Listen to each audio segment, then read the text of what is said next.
చూడండి. కొలసీలకు రాసిన పత్రిక మొదటి అధ్యాయం మొదటి 2 వచనాలు.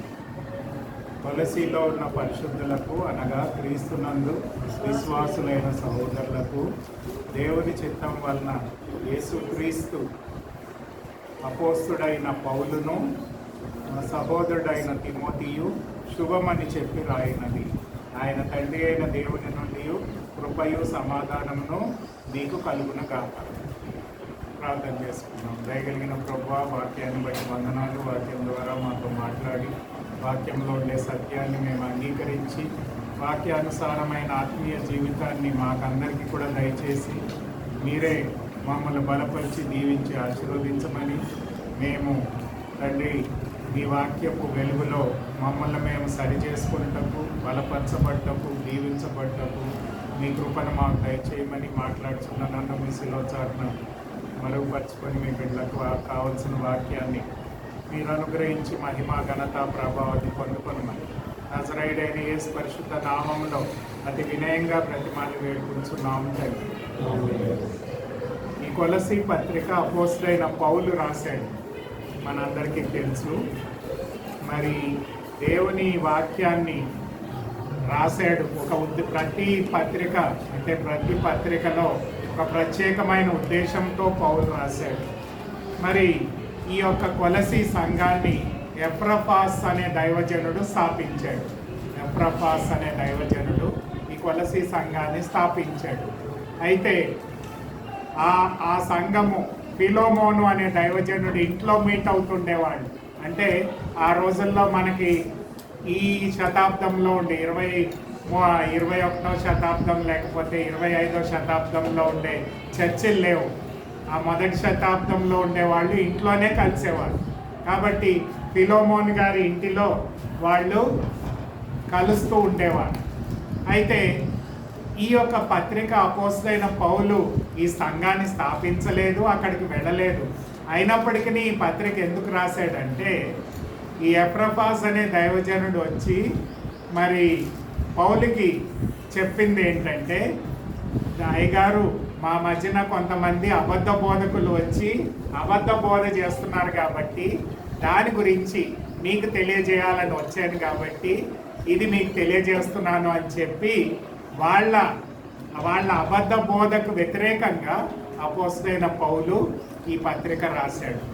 మరి ఏంటి వాళ్ళు చేసే అబద్ధ బోధ అంటే, 4 విధాలుగా వాళ్ళు అబద్ధ బోధ చేస్తున్నారు. మొట్టమొదటి బోధ ఏంటంటే, ఫస్ట్ వాళ్ళు చేసే బోధ ఏంటంటే, వాళ్ళు చెప్పేది జూయిష్ లీగలిజం అంటాం. అంటే యూదుల మతాచారం ప్రకారము యేసు ప్రభుని నమ్ముకోవడమే కాకుండా యూదులు ఎలాగైతే సున్నతి పొందుతారో, ఎలాగైతే ఆహార విధానంలో కొన్ని నియమాలు పాటిస్తారో ఇలాంటివన్నీ కూడా మీరు పాటించాలి అని ఈ అబద్ధ బోధకులు వచ్చి ఈ కొలసీ సంఘంలో చెప్తున్నారు. అంటే యూదా మతానికి చెందిన కొన్ని సంఘటనలను మీరు పాటించాలి. మీరు యేసు ప్రభుని నమ్ముకోవడమే కాకుండా ఈ యూదా మతానికి సంబంధించిన సున్నతి పొందడం కావచ్చు, ఇంకా అనేకమైన విషయాలు, ఆహారం తినడం విషయంలో కావచ్చు, పండుగలు జరిపించడం విషయంలోనే కావచ్చు, ఇంకా అనేకమైన విషయాల్లో మీరు వాటిని కూడా పాటించాలి అని అబద్ధ బోధకులు చెప్తున్నారు. రెండో అబద్ధ బోధ ఏంటంటే గ్రీక్ ఫిలాసఫీ, అంటే మిస్టిసిజం అంటారనమాట. అంటే దేవదూతల్ని ఆరాధించాలి. అంతేకాకుండా మనము దేవుణ్ణి డైరెక్ట్గా సంధించలేము కాబట్టి దేవదూతల్ని మనం ఆరాధించినప్పుడు దేవదూతలు మన తరఫున దేవునికి మన సంగతులన్నీ తెలియపరుస్తారు. కాబట్టి మిస్టిసిజం అంటారనమాట. ఇది రెండవ అబద్ధ బోధ ఆ కొలసీ సంఘంలో జరుగుతుంది. మూడవది ఏంటంటే, యేసు ప్రభు దేవుడిగా రాలేదు. ఎందుకంటే దేవుడు పాపాన్ని భరించలేడు. దేవుడు మానవుడిగానే వచ్చాడు. అంటే ఒకవేళ ఆయన దేవుడిగా వచ్చినా సిలువకు ముందే ఆయన వెళ్ళిపోయాడు. కేవలం మానవుడిగానే ఆ యొక్క సిలువలో చనిపోయాడు అని అబద్ధ బోధ చేస్తున్నారు. అంతేకాకుండా నాలుగో అబద్ధ బోధ ఏంటంటే మనుషులు కేవలం యేసు ప్రభుని నమ్ముకోవడమే కాదు కానీ మతాచారాలు, రూల్స్ అండ్ రెగ్యులేషన్స్ని మీరు ఫాలో చేయాలి, కొన్ని పద్ధతుల్ని, ట్రెడిషన్స్ని ఫాలో చేయాలి అని ఈ అబద్ధ బోధకులు వచ్చి బోధ చేస్తున్నారు. ఈ అబద్ధ బోధను ఖండిస్తూ అపోస్తలుడైన పౌలు ఈ కొలసీ పత్రిక రాశాడు. అంటే ఆయన దీన్ని స్థాపించలేదు, ఆయన అక్కడ వాళ్ళ దగ్గరికి వెళ్ళలేదు. ఈ ఎఫ్రపాస్ అనే దైవజనుడు స్థాపించాడు గనక, ఆయన వచ్చి ఇలాగా అబద్ధ బోధకులు బోధ చేస్తున్నారని చెప్పారు గనక ఆయన ఈ అబద్ధ బోధని ఖండిస్తూ ఈ పత్రికను దేవుడు రాశాడు. అది మనకు కూడా ఉపయోగం. ఎందుకంటే ఈ రోజుల్లో అనేక మంది అబద్ధ బోధకులు ఈ లోకంలో ఉన్నారు. దేవుని వాక్యానికి భిన్నమైన వాక్యాన్ని వారు బోధిస్తున్నారు. కాబట్టి పౌలు వాటిల్ని ఖండిస్తూ ఈ పత్రికలో 15 నుంచి 20 వచనాల్లో యేసు ప్రభు యొక్క ఔన్నత్యాన్ని, the superiority of Jesus Christ, యేసు ప్రభు అందరికంటే గొప్పవాడు, ఆయనని విశ్వసించడం, అంగీకరించడం తప్ప ఇంకా ఏ మతాచారాలు, ఎలాంటి అలవాట్లు, ఎలాంటి పద్ధతులను మీరు ఫాలో అవ్వక్కర్లేదు అని చెప్తూ యేసు ప్రభు గురించిన కొన్ని మాటలు చెప్తాడు. ఏం చెప్పాడమ్మా? 15 నుంచి 20 వచనాల్లో కొన్ని మాటలు చెప్పాడు కదా. ఏమని చెప్పాడు? మొట్టమొదటిది, ఆది సంభూతుడు, ప్రీఎమినెంట్, అందరికంటే ముందున్నవాడు. ఏది కూడా సృష్టించక ముందే దేవుడు, ఆదియందు దేవుడు అని ఆదికాండంలో ఉన్నట్టు ఏది ఈ లోకంలో రాకముందే యేసు ప్రభు ఉన్నాడు. ఆయన ఆది సంభూతుడు అని చెప్తున్నాడు. రెండవది, ఆయన సమస్తాన్ని సృష్టించాడు. Is the creator.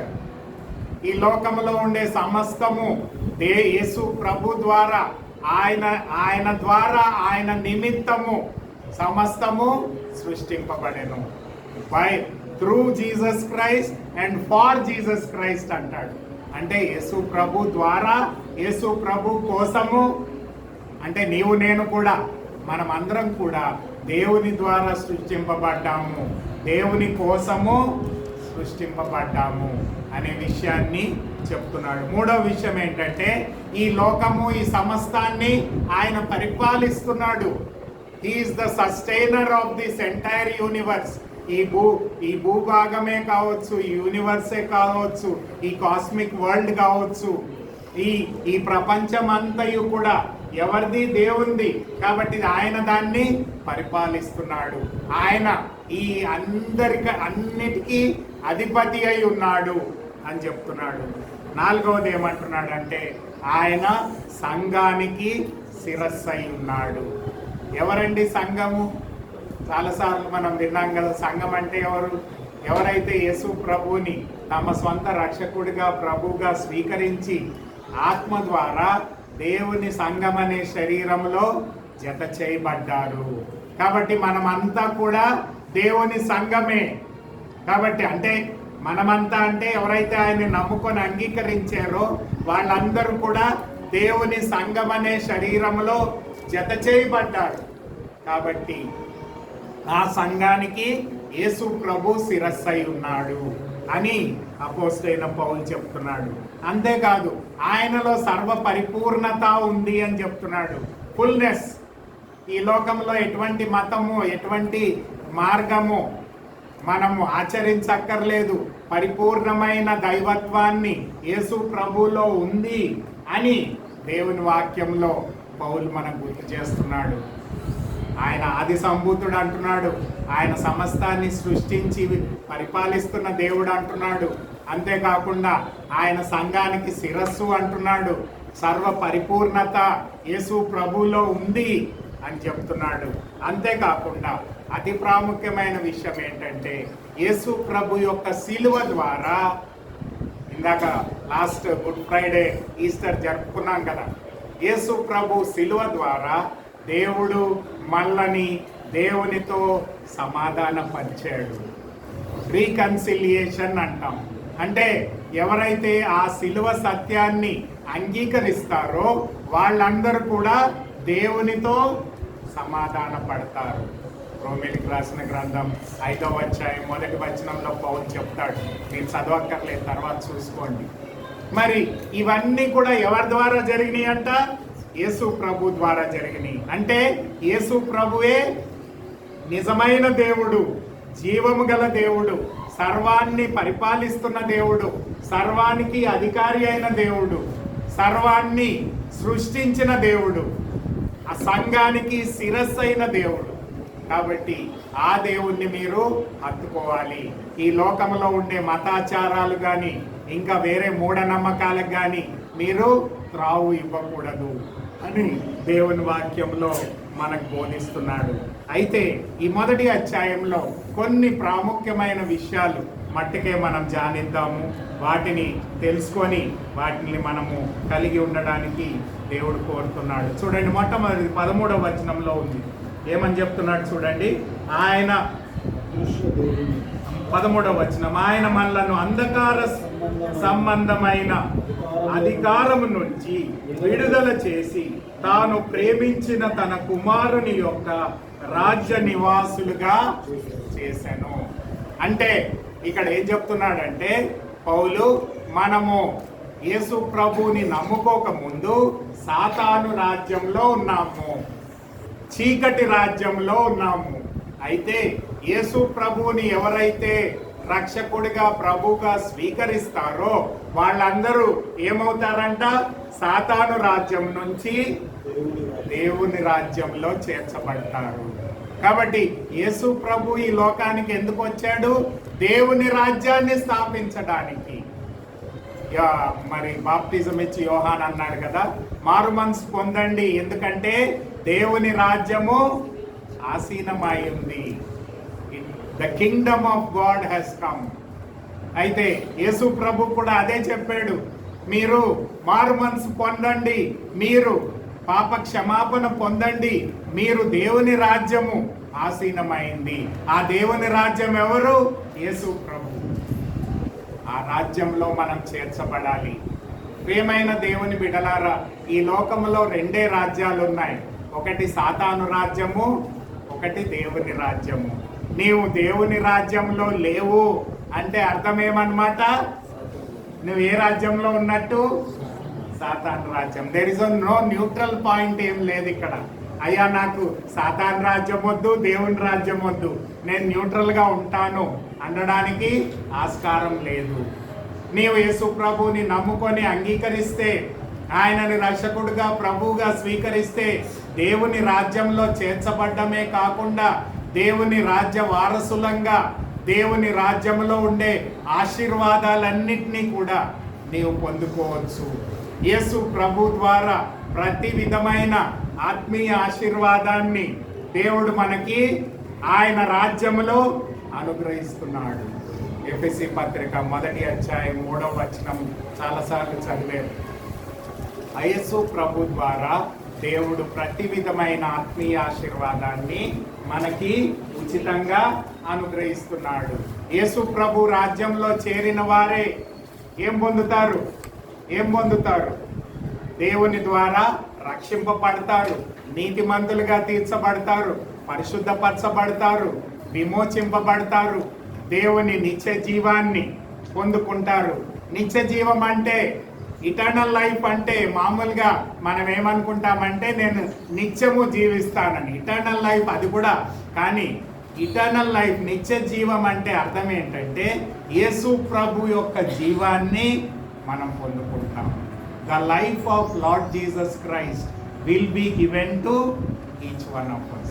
అది నిత్య జీవం గురించి దేవుని వాక్యం చెప్తుంది. యేసు ప్రభు ద్వారా ఆయన రాజ్యంలో చేర్చబడడం ద్వారా నిత్యమైన పరలోక ఆశీర్వాదాలను దేవుడు మనందరికీ కూడా దయచేస్తాడు అని అపోస్తలుడైన పౌలు చెప్తున్నాడు. అయితే మరి మనం దేవుని రాజ్యంలో ఉన్నామా లేకుంటే సాతాను రాజ్యంలో ఉన్నామా? మనం పరీక్షించుకొని, దేవా నేను నీ రాజ్యంలో ఉంటాను అని తీర్మానం చేసుకోవాలి. నాట్ ఓన్లీ ఒకసారి కాదు, నీ జీవిత కాలం అంతయు కూడా ఎన్ని సమస్యలు వచ్చినా, ఎన్ని ఇబ్బందులు వచ్చినా, నేను ఆయన రాజ్యాన్ని వదిలిపెట్టకుండా ఆయన బిడ్డగా, ఆయన రాజ్య వారసునిగా జీవించడానికి మనం తీర్మానం చేసుకోవాలి అని అపోస్తలుడైన పౌలు మనకు బోధిస్తున్నాడు. ఈరోజు ఆ రాజ్యంలో మనం చేర్చబడాలి అని దేవుని వాక్యం చెప్తుంది. రెండో విషయం చెప్తాడు చూడండి, 14వ వచనం చూడండి. 14వ వచనంలో రెండో విషయం చెప్తాడు, ఆ కుమారుని యందు మనకు విమోచన అనగా పాప క్షమాపణ కలుగుచున్నది. Redemption, forgiveness of sins. పాత నిబంధనలో మోషే ద్వారా దేవుడు వాళ్ళకి ధర్మశాస్త్రాన్ని ఇచ్చాడు. ఎవరైనా పాపం చేస్తే బలి అర్పించాలి. అయితే ఆ బలి అర్పించినప్పుడు ఆ పాపం ఏమవుతుంది? ఆ పాపము కప్పబడుతుంది, కానీ తీసివేయబడదు. కానీ యేసు ప్రభు ఈ లోకానికి రావడం ద్వారా, ఆయన శిలువ మరణ పునరుద్ధానాల ద్వారా దేవుడు మనకేం చేశాడంటే, మనము మన పాపాల నిమిత్తము పశ్చాత్తాపపడి ఆయన రక్తంలో కడగబడితే ఏమవుతాయంటే ఆ యొక్క పాపము తీసివేయబడుతుంది. It will be removed. ఇక్కడ ఏమవుతుందమ్మా? పాత నిబంధనలో కప్పబడుతుంది, ఇక్కడ ఏమవుతుంది? తీసివేయబడుతుంది. అయితే ఇంకొక ప్రాముఖ్యమైన విషయం ఏంటంటే, పాపము వాళ్ళు చేస్తే బలి అర్పించాలి, అది కప్పబడుతుంది. మరి మళ్ళీ పాపం చేస్తే మళ్ళీ బలి అర్పించాలి. అయితే ఇక్కడ నూతన నిబంధనలో దేవుడు మనకేం చేశాడంటే, పాపాన్ని క్షమించడమే కాకుండా, పాపము ఆయన రక్తం ద్వారా కడిగి తీసివేయడమే కాకుండా, ఆ పాపాన్ని ఏం చేయాలి? ఇంకా శోధనలు వస్తాయి కదా. ఈరోజు నువ్వు పశ్చాత్తాపడ్డావు, రక్షింపబడ్డావు, కానీ అనుదినము నీ జీవితంలో శోధనలు ఎదుర్కొంటానే ఉండాలి, పాపాన్ని ఎదుర్కొంటానే ఉండాలి. అయితే ఏం చేయాలంట? యేసు ప్రభు ద్వారా దేవుడు తన పరిశుద్ధాత్మను మనకిచ్చాడు. ఎందుకని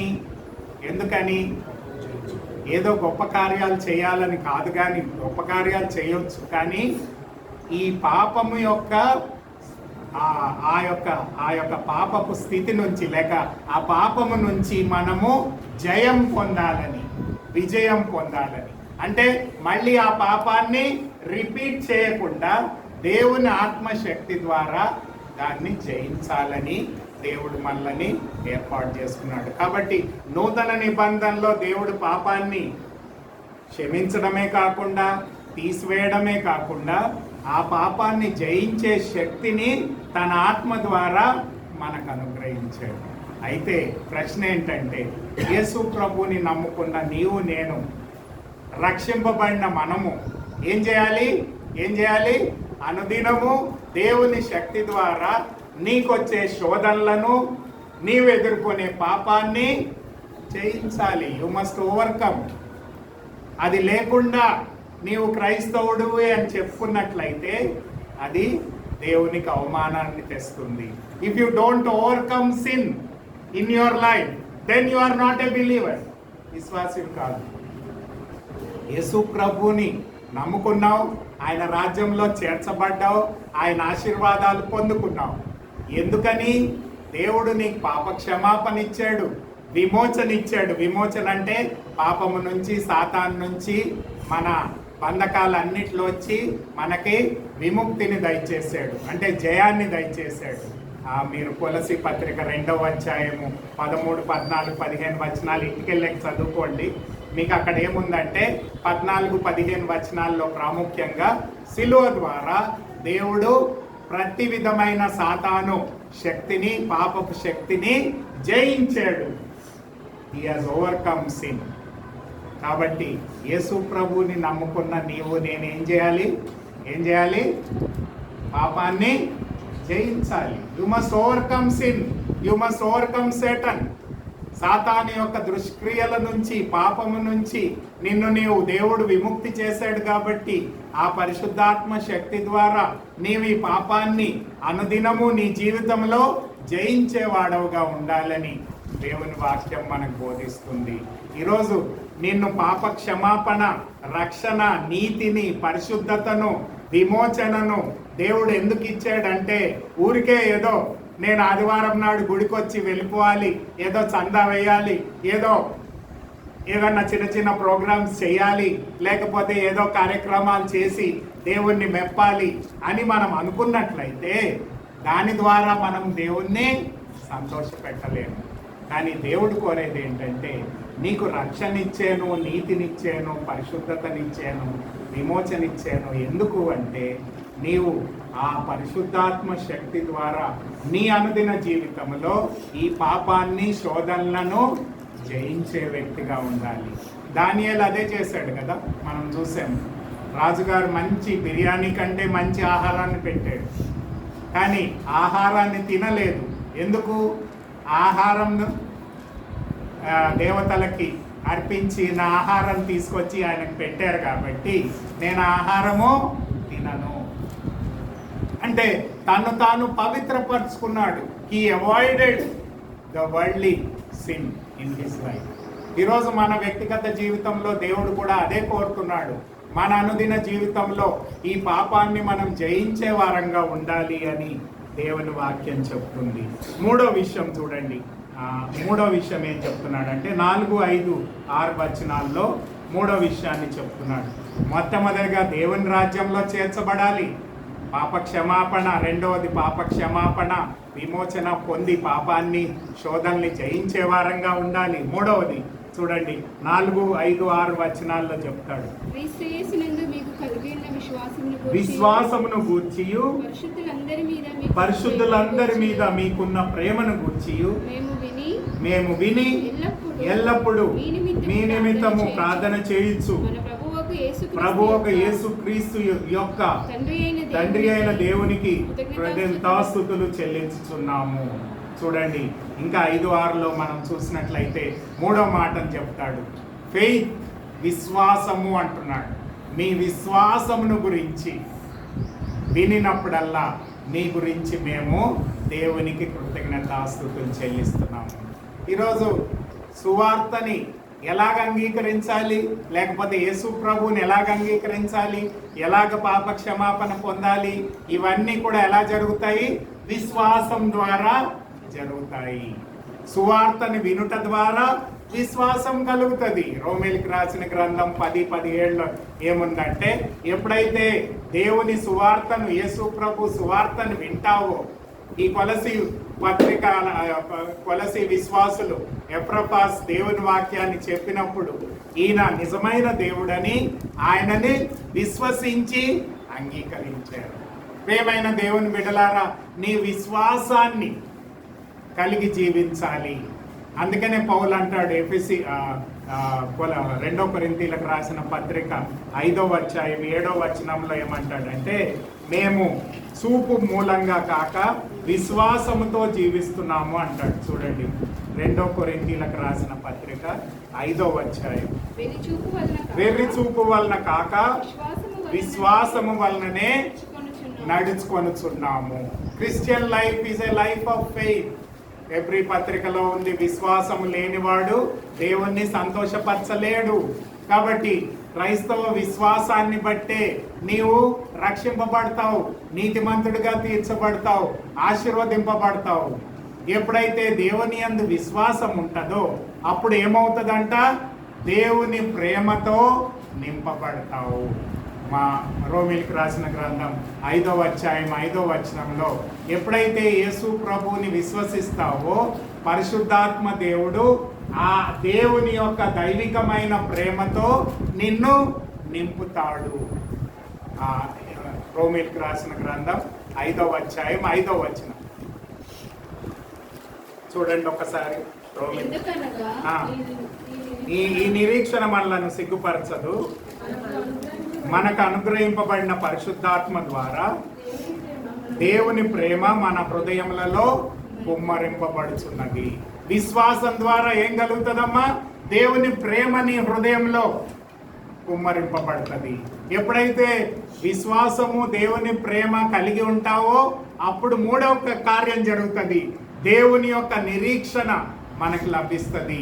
ఆ నిరీక్షణ ఏంటంటే, ఈ లోకాన్ని నేను విడిచిపెడితే ఎక్కడికి వెళ్తాను?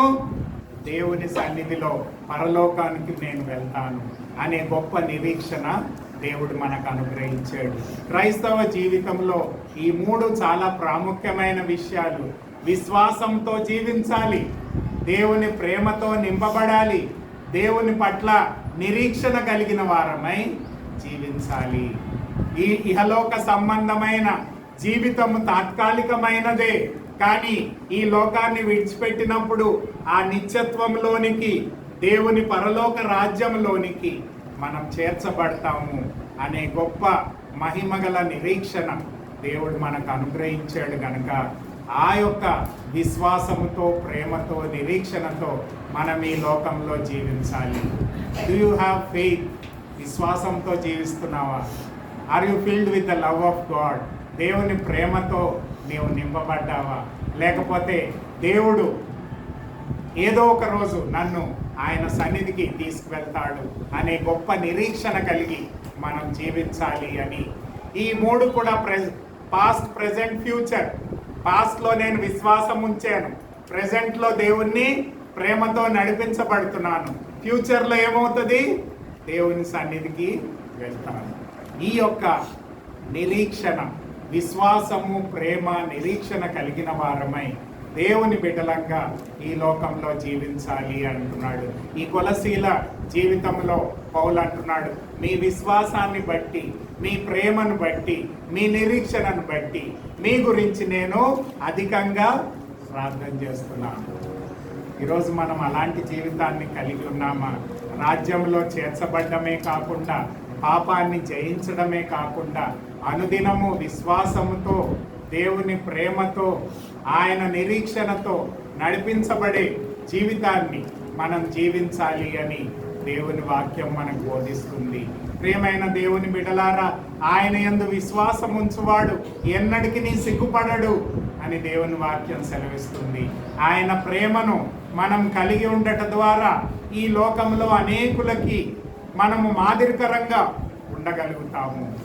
ఆయన నిరీక్షణ మనకు ఎందుకు ఇచ్చాడంటే, ఈ లోకంలో మనకు సమస్యలు వచ్చినప్పటికీ, ఈ లోకాన్ని విడిచిపెట్టినప్పుడు మనం ఆ నిత్యమా పరలోక రాజ్యంలోనికి చేర్చబడతాము అని దేవుడు ఆ నిరీక్షణ మనకి ఇచ్చాడు. అందుకనే ఏమంటాడంటే 2 తిమోతి 4వ అధ్యాయము 8వ వచనంలో, ఆ 7-8 వచనాల్లో పౌలు ఏమంటాడంటే, నేను నా పరుగును తుదముట్టించి తిని, నేను మంచి పోరాటమును పోరాడి తిని, నా పరుగు తుదముట్టించి తిని, విశ్వాసమును కాపాడుకొంటిని. ఇక మీదట నా కొరకు నీతి కిరీటము ఉంచబడి ఉన్నదని, ఆ దినమున నీతి కలిగిన న్యాయాధిపతి అది ప్రభు నాకును నాకు మాత్రమే కాకుండా తన యొక్క ప్రత్యక్షతను అపేక్షించు వారందరికీ అనుగ్రహించును. That was the hope of Paul. అపోస్తలుడైన పౌలు దేవుని యందు విశ్వాసం ఉంచాడు, తుదమట్టుకు విశ్వాసిగా జీవించాడు, దేవుని ప్రేమలో కొనసాగాడు. అంతేకాకుండా ఆయన నిరీక్షణ ఏంటంటే, నేను ఈరోజు లోకాన్ని విడిచిపెట్టినప్పుడు దేవుని సన్నిధిలో దేవుడు నాకు నీతి కిరీటాన్ని అనుగ్రహిస్తాడు. నాకు మట్టుకే కాదు కానీ ఆయనను విశ్వసించి, అంగీకరించి ఆయన బిడ్డలుగా జీవించే ప్రతి ఒక్కరికి కూడా దేవుడు అనుగ్రహిస్తాడు అని చెప్తున్నాడు. That was the hope of apostle Paul. తుద మట్టుకు దేవుని కొరకు ఆయన జీవించాడు. ఇది 3వ విషయాన్ని అపోస్తలుడైన పౌలు మనకు గుర్తు చేస్తున్నాడు. 4వ విషయం చూడండి, 9వ వచనంలో ఇంగ్లీష్లో ఉంది, కానీ 12వ వచనంలో తెలుగులో ఉంది. 12వ వచనంలో ఏముందంటే చూడండి, మీరు సంపూర్ణ జ్ఞానమును ఆత్మ సంబంధమైన వివేకమును కలవారును, ఆయన చిత్తమును పూర్ణంగా గ్రహించిన వారై ప్రతి సత్కార్యములలో సఫలమగుచు. అంటే చాలమ్మా, ఇక్కడ మనం చూసినట్లయితే ఆయన చిత్తమును పూర్తిగా గ్రహించిన వారై, the knowledge of the will of God అంటున్నాడు.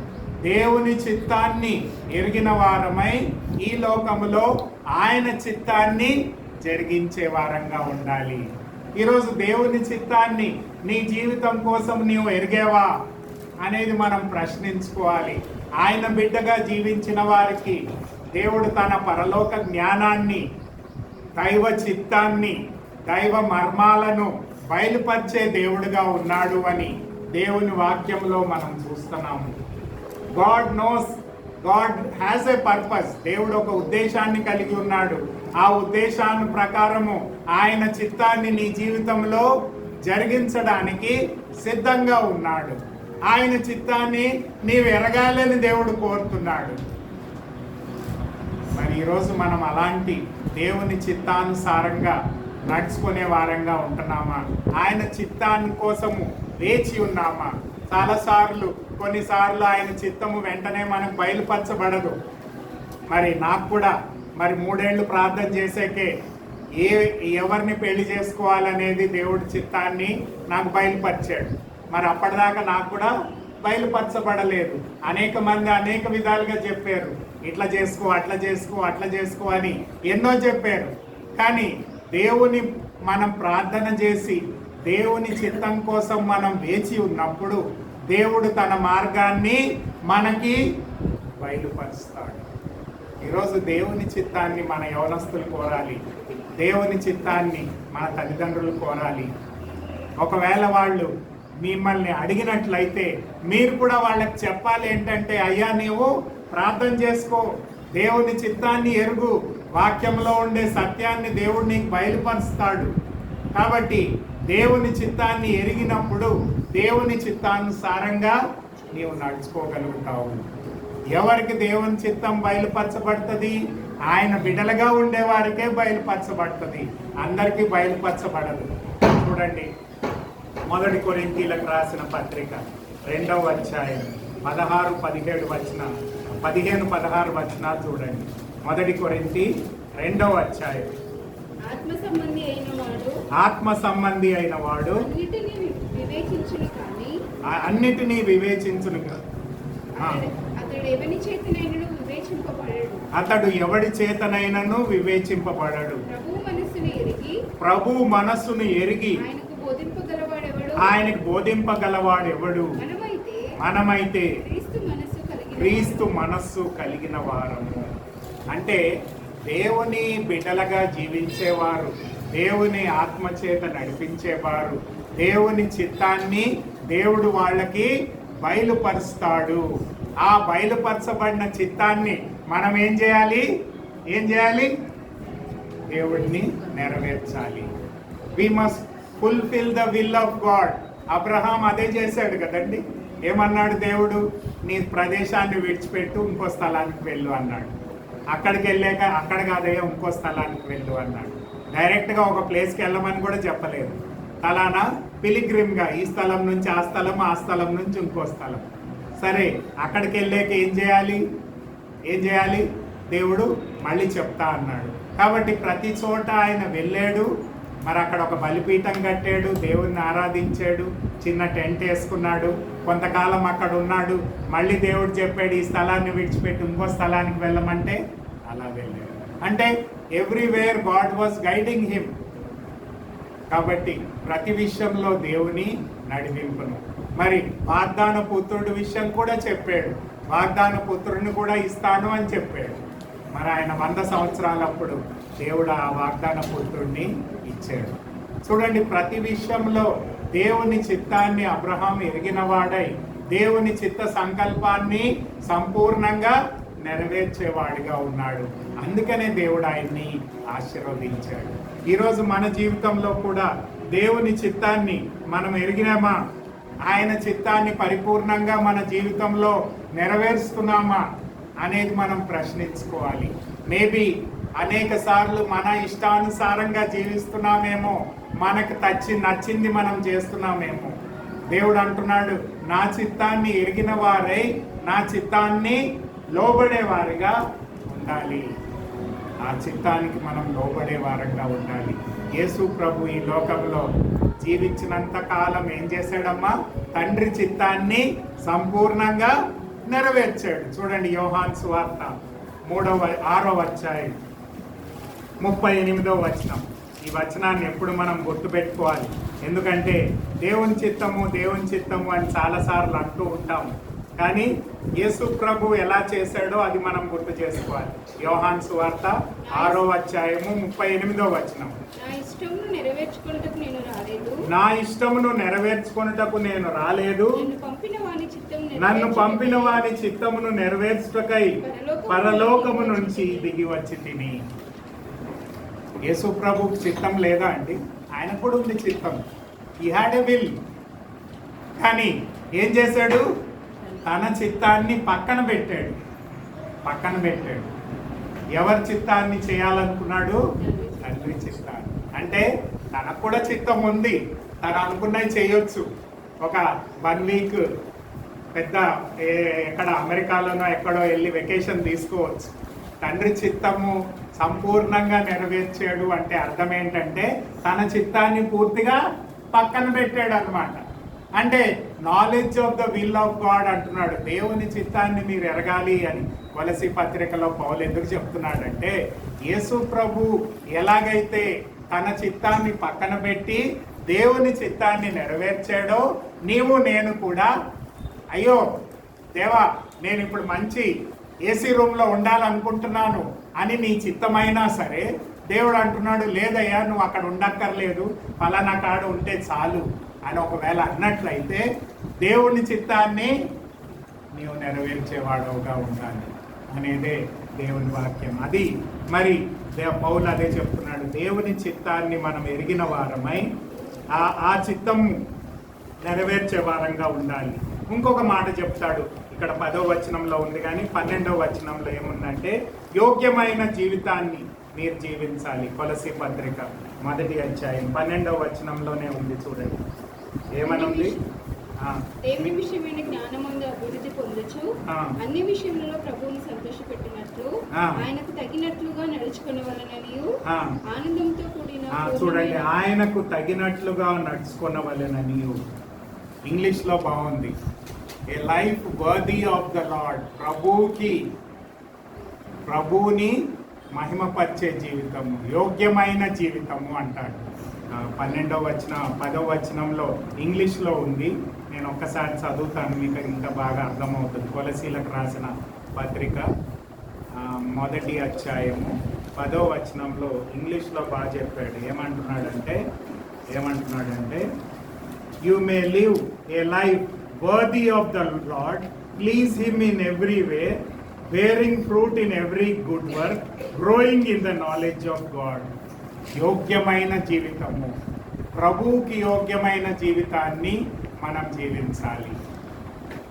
ప్రభువుకి యోగ్యమైన జీవితం అంటే ఏంటో కూడా చెప్తాడు. ఏమంటాడంటే 3 విషయాలు చెప్పాడు. అన్ని విషయాల్లో దేవుణ్ణి సంతోషపరచాలంట. రెండవది ఫలభరితమైన జీవితాన్ని జీవించాలంట. మూడవది దేవుని జ్ఞానంలో ఎదగాలంట.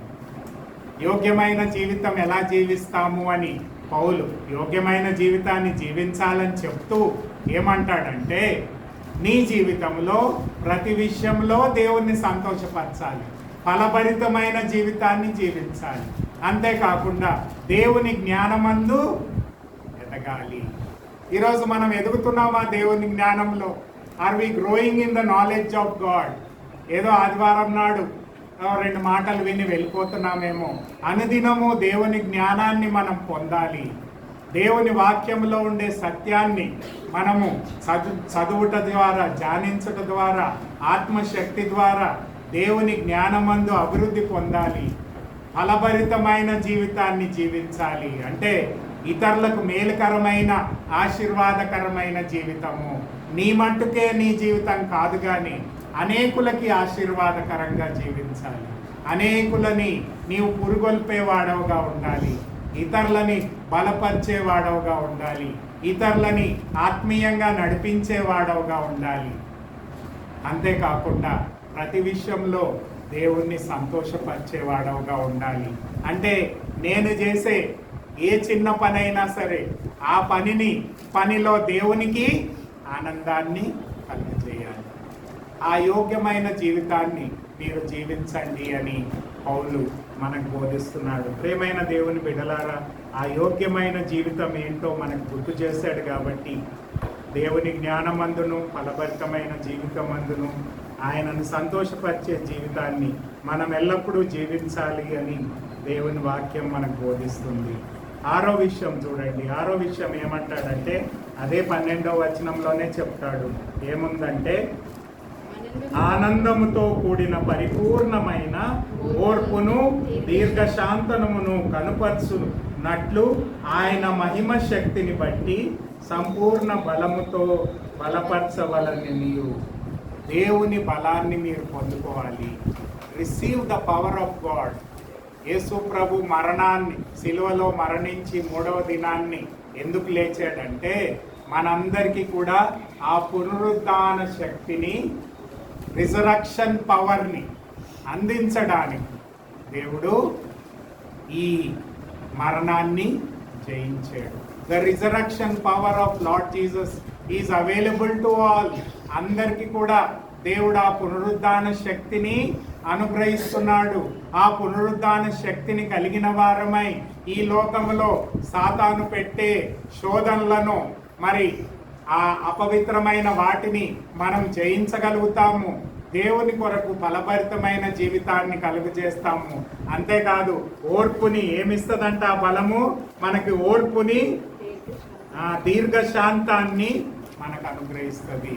బలం అంటే ఏదో వేరే 10 మందిని కొట్టడానికి కాదు. ఆ బలం దేనికంట? నీకు వచ్చే శోధనలో కానీ, నీకు వచ్చే కష్టాల్లో కానీ దాన్ని ఎదుర్కోవడానికి దేవుడు నీకు సహాయం చేస్తాడు. ఆయన ఆత్మశక్తి ద్వారా నీవి వీటిలన్నింటినీ కూడా జయించగలుగుతావు అని దేవుని వాక్యం చెప్తుంది. ఆదిమ సంఘంలో ఉండే విశ్వాసులు దేవుని ఆ పునరుద్ధాన శక్తితో నింపబడ్డారు. ఆ శక్తి ద్వారా దేవుని కొరకు గొప్ప కార్యాలు చేశారు. చూడండి, అపోస్తల కార్యము 4వ అధ్యాయం 33వ వచనం చూడండి. అపోస్తల కార్యం 4వ అధ్యాయం 33వ వచనంలో ఉంది. అపోస్తల కార్యం 4వ అధ్యాయం. ఇదియు కాక అపోస్తలులు బహు బలముగా ప్రభు అయిన యేసుక్రీస్తు యొక్క పునరుద్ధానమును గురించి సాక్ష్యం ఇచ్చిరి. దైవ కృప అందరి యందు అధికముగా ఉండెను. చూడండి, దేవుని శక్తి వాళ్ళలో ప్రవేశించింది. యేసు ప్రభువుని నమ్ముకున్నారు. యేసు ప్రభుతో 3.5 సంవత్సరాలు గడిపారు. కానీ యేసు ప్రభు సిలువ వేయగానే అందరూ పారిపోయారు. కానీ యేసు ప్రభు ఎప్పుడైతే పునరుద్ధానుడయ్యాడో, వెన్ హీ వాజ్ రిజరక్టెడ్, ఆ శిష్యులందరూ కూడా బలపరచబడ్డారు. దేవుని శక్తిని పొందారు, జ్ఞానాన్ని పొందారు, బలాన్ని పొందారు, ధైర్యాన్ని పొందారు. బలమైన వ్యక్తులుగా దేవుని కొరకు నిలబడగలిగారు. ఆ పునరుద్ధాన శక్తితో మీరు నింపబడాలి అని ఈ కొలసీ పత్రికలో ఆ కొలసీ సంఘానికి అపోస్తలుడైన పౌలు చెప్తున్నాడు. ఈరోజు క్రైస్తవ జీవితము మన సొంత శక్తితో మనం జీవించలేము. మన సొంత డబ్బుతో మనం కార్యాలు చేయలేము. మన సొంత అజ్ఞానంతో మనము ఏ పని చేయలేము. కానీ దేవుని పునరుద్ధాన శక్తిని నీవు ఆశ్రయించినప్పుడు, ఆ శక్తితో నీవు నింపబడినప్పుడు, దేవుని శక్తి ద్వారా దేవుని కొరకు నీవు గొప్ప కార్యాలు చేయగలుగుతావు అని దేవుని వాక్యం చెప్తుంది. తమ దేవుని ఎరిగిన వారు బలము కలిగి గొప్ప కార్యాలు చేయుదురు, దానియేలు గ్రంథంలో ఉంది కదా.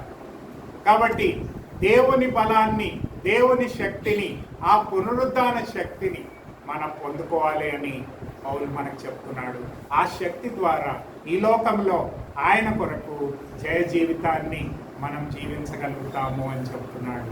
ఆ పునరుద్ధాన శక్తిని మీరు పొందుకోండి. ఈ లోకంలో ఉండే శక్తులు తాత్కాలికమే. అది డబ్బు శక్తి కావచ్చు, లేకపోతే నీ బంధువుల శక్తి కావచ్చు, నీ కుటుంబం శక్తి కావచ్చు, నీ ఆస్తిపాస్తుల శక్తి కావచ్చు. ఇవన్నీ కూడా తాత్కాలికమే. కానీ దేవుని శక్తి నిన్ను అన్ని విషయాల్లో, ఈ భూలోక సంబంధమైన విషయాల్లోనే కాదు, పరలోక సంబంధమైన విషయాల్లో కూడా నిన్ను నడిపించగలదు, ఆశీర్వదించగలదు, వాడుకోగలదు. ఈ 12 మంది శిష్యులే కాదు కానీ ఆదిమ సంఘంలో ఉండే విశ్వాసులందరూ కూడా దేవుని ఆత్మశక్తితో నింపబడిన వారై దేవుని కొరకు ధైర్యంగా ప్రకటించగలిగారు, సాక్షులుగా నిలబడగలిగారు, అనేకులని దేవుని వద్దకు నడిపించగలిగారు. ఎందుకంటే వారు దేవుని పునరుద్ధాన శక్తితో నింపబడ్డారు. ఈరోజు మనం కూడా ఆ శక్తిని మనం ఆశ్రయించాలి అని దేవుని వాక్యం మనకు బోధిస్తుంది. ప్రియమైన దేవుని బిడ్డలారా, అలాంటి జీవితాన్ని మనం జీవిస్తున్నామా అనేది మనం ప్రశ్నించుకోవాలి. చివరి విషయాన్ని చెప్పి ముగిస్తాను. ఏమంటున్నాడంటే 24వ వచనం చూడండి. నేను మీ కొరకు అనుభవించున్న శ్రమలన్నీ సంతోషించుచు సంఘమును ఆయన శరీరం కొరకు క్రీస్తు పడిన పాటులలో కొంత పొదువైన వాటి యందు నా వంతు నా శరీరమందు సంపూర్ణము చేయుచున్నాను. అంటే పౌలు ఏమంటున్నాడంటే, నేను సంఘం కోసము శ్రమ పడుతున్నాను. ఈరోజు నా యొక్క తలంపు ఏంటంటే, ఈరోజు దేవుడు నిన్ను నన్ను రక్షించాడు, తన బిడ్డలుగా చేసుకున్నాడు, తన రాజ్యంలో మనల్ని చేర్చాడు, రాజ్యంలో ఉండే వరాలన్నీ కూడా ఇచ్చాడు. చెప్పాను, నిత్య జీవాన్ని ఇచ్చాడు, పునరుద్ధాన శక్తిని ఇచ్చాడు. ఇవన్నీ కూడా దేవుడు అనుగ్రహించాడు. ఎందుకు అనుగ్రహించాడంటే, ఈరోజు నీవు నేను ఆ సంఘం కోసము, పౌలు ఏమంటున్నాడమ్మా 24వ వచనంలో, ఆ సంఘం కోసం నేను శ్రమను అనుభవిస్తున్నాను. I'm suffering for the church. ఈరోజు మనం కూడా ప్రశ్నించుకోవాలి, am I suffering for the church? చాలాసార్లు నేను నా భార్య గురించో, నా పిల్లల గురించో, లేక భవిష్యత్తు గురించో అనేకమైన ప్రణాళికలు, అనేకమైన కార్యాలు చేస్తూ ఉంటాం, స్ట్రగుల్ అవుతూ ఉంటాం, మరి ఎంతో కష్టపడతాం. మంచిదే, కాదనట్లేదు. పౌలు ఏమంటున్నాడంటే, నేను ఆ యొక్క సంఘం విషయమై యేసుక్రీస్తు ఎంతో శ్రమ పడ్డాడు. ఆయన శ్రమలలో నేను ఎంత మాత్రము ఆ శ్రమలు నేను పడట్లేదు. ఆ శ్రమలలో కొద్దిపాటి శ్రమను నేను కూడా పడుతున్నాను. నా వంతు శ్రమ నేను కూడా పడుతున్నాను. ఎందుకు అంటే దేవుని సంఘము అభివృద్ధి పొందాలి అని 3 విషయాలు చెప్పాడు. ఆ 3 మాటలు చెప్పి ముగిస్తాను. ఏమంటాడంటే, దేవుని ఎందుకు శ్రమ పడుతున్నాడంట 3 విషయాలు చెప్పాడు. మొట్టమొదటి విషయం ఏంటంటే, దేవుని వాక్యాన్ని మీరు చదువుకోండి, ఇంటికి వెళ్ళాక వచనాలు చదివితే టైం మీరు చదువుకుంటే ఏం తెలుస్తుందంటే, దేవుని వాక్యాన్ని పరిపూర్ణంగా బోధించాలని. దేనికోసం శ్రమ పడుతున్నాడంటమ్మా? దేవుని వాక్యాన్ని, దేవుడు నాకు ఇచ్చిన ఆ వాక్యము, ఆ యొక్క మర్మాలను నేను సంపూర్ణంగా బోధించాలని నేను శ్రమ పడుతున్నాను. రెండవది ఏం చెప్తాడంటే, దేవుని మర్మము అంటాడు. మర్మము అంటే పాత నిబంధనలో సంఘం లేదండి, సంఘం లేదు. కొత్త నిబంధనలో ఉండే విశ్వాసులకే సంఘం అంటే ఏంటో బయలుపరచబడ్డది. అంటే యేసు ప్రభు పాత నిబంధనలో ఏంటంటే, టెంపుల్ ఉంటుంది కదా, ఆ టెంపుల్లో ఒక స్థలం వరకే యూదులు వెళ్ళొచ్చు, ఇంకో స్థలం వరకే అన్యులు వెళ్ళొచ్చు. అంటే అన్యులకి ఆ టెంపుల్లో వెళ్ళడానికి స్థలమే లేదు. కానీ నూతన నిబంధనలో దేవుడు ఆ టెంపుల్లోకి కాదు కానీ అతి పరిశుద్ధ స్థలంలోనికి కూడా ప్రతి వ్యక్తి, యూదుడే కావచ్చు, అన్యుడే కావచ్చు, అందరూ కూడా ప్రవేశించడానికి, అంటే ఆ త్రియేక దేవుడు మనలో నివసించి మనని తన ఆలయంగా చేసుకొని మన ద్వారా తన ఉద్దేశాలను నెరవేర్చుకుంటాడు. అది పాత నిబంధనలో విశ్వాసులకు కానీ ప్రవక్తలకు కానీ తెలియదు. కానీ దేవుడు నాకు బయలుపరిచిన మర్మాన్ని నీకు బయలుపరుస్తున్నాను. అంటే ఏ భేదము లేదు. నీవు ఏ స్థితిలో ఎవడైనా సరే, నీవు యూదుడు కావచ్చు, అన్యుడు కావచ్చు, స్వతంత్రుడు కావచ్చు, దాసుడు కావచ్చు, నీవు ఎవరివైనా సరే, దేవుడు నిన్ను ప్రేమిస్తున్నాడు, ఒకవేళ ఆయనని రక్షకుడిగా ప్రభువుగా స్వీకరిస్తే ఆయన నీలో నివసించి నిన్ను తన ఆలయంగా చేసుకొని ఆయన నిన్ను నడిపిస్తాడు. ఈ మర్మాన్ని దేవుడు నాకు బయలుపరచడానికి నేను సంఘం కోసము శ్రమ పడుతున్నాను అంటాడు.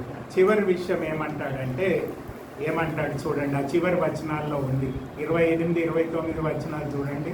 ప్రతి మనుష్యుని క్రీస్తునందు సంపూర్ణంగా చేసి ఆయన ఎదుట నిలవబెట్టవలనని సమస్త విధములైన జ్ఞానముతో మేము ప్రతి మనుష్యునికి బుద్ధి చెప్పుచు ప్రతి మనుష్యునికి బోధించుచు ఆయనను ప్రకటించుచున్నాము. ఇందు నిమిత్తము నాలో బలముగా కార్యసిద్ధి చేయు ఆయన క్రియాశక్తిని బట్టి నేను పోరాడుచు ప్రయాసపడుచున్నాను. ఏమంటున్నాడండి? ప్రతి మనుష్యుడిని కేవలం యేసు ప్రభుని రక్షకుడిగా ప్రభువుగా స్వీకరించడానికే మనల్ని పిలవలేదు, కేవలం ఆయన రాజ్యంలో ఉండడానికే పిలవలేదు, ఆయన విశ్వాసము ప్రేమ నిరీక్షణ కలిగి జీవించడానికి పిలిచాడు. అంతేకాకుండా ఆయన చిత్త సంకల్పాన్ని ఎరిగిన వారమై చిత్తాన్ని నెరవేర్చే వారంగా ఉండాలని పిలిచాడు. అంతేకాకుండా యేసు ప్రభు యొక్క స్వారూప్యంలోనికి, ఆయన పరిపూర్ణతలోనికి అందరూ రావాలని నేనేం చేస్తున్నా అంటున్నాడు? ప్రయాసపడుతున్నాను, అందరికీ బుద్ధి చెప్తున్నాను, అందరికీ ప్రకటిస్తున్నాను. ఈరోజు ఈ మాటలు విన్న మనము ఎంతవరకు మనం స్పందించగలుగుతాము అనేది మనం ఆలోచించుకోవాలి. ఈరోజు మనము అనేక సార్లు మనం స్పందించలేకపోతున్నాము. బహుశా సంఘం కోసం కొంచెమైనా మనం శ్రమ పడడానికి మనం ఇష్టపడట్లేదు. పౌలు అంటున్నాడు, నేను సంఘానికి పరిపూర్ణంగా నన్ను నేను సమర్పించుకొని దేవుని వాక్యాన్ని పరిపూర్ణంగా బోధిస్తున్నాను, దేవుని మర్మాలన్నీ కూడా తెలియపరుస్తున్నాను. ప్రతి విశ్వాసి పరిపూర్ణంగా ఉండాలని దానికోసం నేను ప్రయాసపడుతున్నాను, కష్టపడుతున్నాను. దినం రాత్రి నాకుండే దేవుడిచ్చిన ఎనర్జీని, శక్తిని, బలాన్ని, ఆరోగ్యాన్ని దాని కొరకు వినియోగిస్తున్నాను అని చెప్తున్నాను. ప్రేమైన దేవుని బిడ్డలారా, యేసు ప్రభువుని మనం ప్రేమించిన వారమైతే దేవుని యొక్క సంఘాన్ని మనం ప్రేమించాలి, దానికోసం మనం శ్రమ పడే వారంగా ఉండాలి అని దేవుని వాక్యం మనకు కూడా బోధిస్తుంది. అపోస్తలుడైన పౌలు, అలాగే పేతురు, మరి అనేక మంది దేవుని సంఘం కోసం వారి జీవితాన్ని ఏం చేశారమ్మా? త్యాగపూర్వకంగా అర్పించారు. ఈరోజు నేను మనం కొద్దిపాటి క్రియను, మన యొక్క ఎనర్జీని, మన యొక్క శక్తిని, మన యొక్క జ్ఞానాన్ని, మన యొక్క బలాన్ని దేని కొరకు వాడాలి? సంఘ విస్తరణ కొరకు మనం వాడేవారంగా ఉన్నామా లేదా ప్రశ్నించుకోవాలి. కళ్ళు మూసుకుందాం, ప్రార్థన చేసుకుందాం, ఒకసారి ఆలోచన చేద్దాం. పౌలు అనేకమైన విషయాలు చెప్పాడు. ఆయన రాజ్య వారసులంగా చేయబడాలి అని చెప్పాడు. పాప క్షమాపణ పొందిన వారమై పాపాన్ని జయించాలి అని చెప్తున్నాడు. విశ్వాసము, ప్రేమ, నిరీక్షణ కలిగి జీవించాలి అని చెప్తున్నాడు. దేవుని చిత్తాన్ని ఎరగాలి, దేవుని చిత్తాన్ని సంపూర్ణంగా నెరవేర్చాలి అని చెప్తున్నాడు. యోగ్యమైన జీవితాన్ని జీవించాలి అని చెప్తున్నాడు. దేవుని శక్తిని పొందుకున్న వారమై దేవుని శక్తి ద్వారా దేవుని గొప్ప కార్యాలు చేయడమే కాకుండా ఓపికను, సహనమును కలిగి జీవించాలి అని కోరుతున్నాడు. సంఘం కొరకు నేను ప్రయాసపడుతున్నాను అంటున్నాడు, శ్రమను పొందుతున్నాను.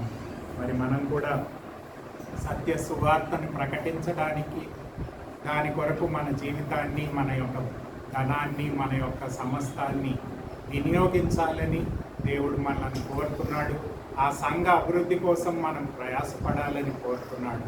అలాంటి జీవితాన్ని మనం జీవించినప్పుడు మన జీవితాన్ని, మన కుటుంబ జీవితాన్ని, మన సంఘ జీవితాన్ని, మన సహవాసాన్ని దేవుడు ఆశీర్వదిస్తాను అని చెప్తున్నాడు. అలాంటి కృపను దేవుడు మనందరికీ కూడా దయచేయునుగాక.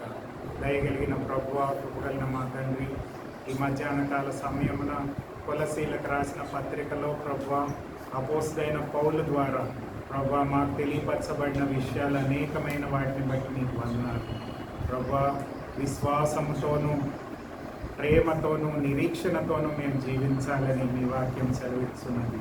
ప్రభువా, మీ చిత్తాన్ని ఎరిగిన వారమై మీ చిత్తాన్ని నెరవేర్చే వారంగా ఉండడానికి మాకు సహాయం చేయండి. మీ యొక్క పునరుద్ధాన శక్తిని పొందుకున్న వారమై ఆ పునరుద్ధాన శక్తితో ప్రభువా ఈ లోకంలో మీ కొరకు జీవించడానికి మాకు సహాయం చేయండి. ప్రభువా, సంఘం కోసము మేము ప్రయాసపడి శ్రమను అనుభవిస్తున్నాను అని పౌలు చెప్తున్నాడు. ఈ లోకంలో ఆ సంఘంలో మమ్మల్ని చేర్చారు కనుక ఆ సంఘ విస్తరణ కొరకు మా యొక్క శక్తిని, జ్ఞానాన్ని, బలాన్ని, ఆరోగ్యాన్ని ప్రభువా మేము కూడా వాడడానికి, మీ పనిముట్టులుగా ఉండడానికి తండ్రి, యోగ్యత లేని మమ్మల్ని ఎన్నుకొని మీ యొక్క రాజ్య వారసులంగా మీ యొక్క సంఘం అనే శరీరంలో మమ్మల్ని జతపరిచారు. మీరు మా శిరస్సుగా ఉన్నారు ప్రభువా. మీ నాయకత్వంలో మేము కూడా ఆ సంఘ విస్తరణ కోసము ప్రయాసపడే భాగ్యాన్ని మాకందరికీ కూడా దయచేయమని వాక్యాన్ని నీరు కట్టి ఫలింపజేసి మీ నామానికి మహిమ తెచ్చుకొని మీరే మహిమ, ఘనత, ప్రభావాలు పొందుకోవడమని నజరేయుడైన యేసు పరిశుద్ధ నామంలో అతి వినయంగా బ్రతిమాలి వేడుకొంచున్నాం తండ్రి. ఆమేన్.